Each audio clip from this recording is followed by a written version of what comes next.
வணக்கம் சென்னை, இது உங்கள் மேக்சிமஸ். லோக்கல் பாலிடிக்ஸ் இப்போ நேஷனல் லெவல்ல ஷிஃப்ட் ஆயிடுச்சு.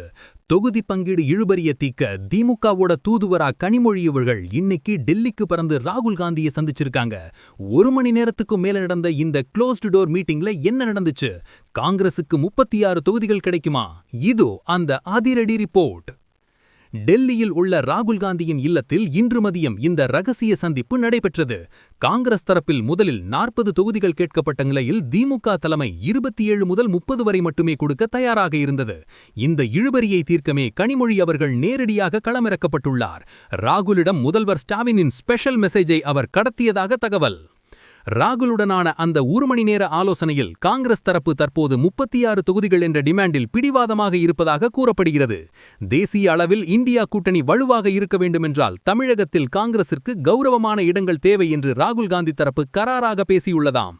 அதே நேரத்தில் புதிதாக வந்துள்ள கட்சிகளையும் கமலஹாசன் போன்றவர்களையும் சரிக்கட்ட வேண்டியிருப்பதால் அதிக இடங்கள் தர முடியாது என்ற யதார்த்தத்தை கனிமொழி விளக்கியிருக்கிறார்.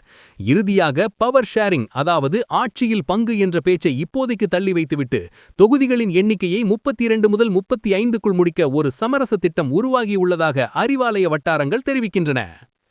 கண்ணா, டெல்லியில குளிர் அதிகம்தான், ஆனா இந்த 2 பேரோட மீட்டிங்ல அனல் பறந்திருக்கு.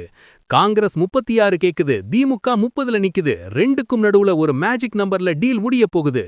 ஆனா ஆட்சியில் பங்குங்கிற அந்த ஒரு வார்த்தை தான் இப்போ கூட்டணி கதவுல இருக்கிற பெரிய முள்ளு. It's a game of numbers and nerves pass.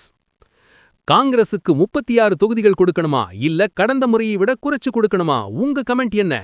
எல்லா எக்ஸ்க்ளூசிவ் டெல்லி அப்டேட்ஸுக்கும் ஸ்டே டியூன்ட் வித் பிராண்டி செய்திகள். நாங்க சொன்னா அது அட்டாமிக் ட்ரூத். இது பிராண்டி செய்திகளுக்காக உங்கள் மேக்சிமம்.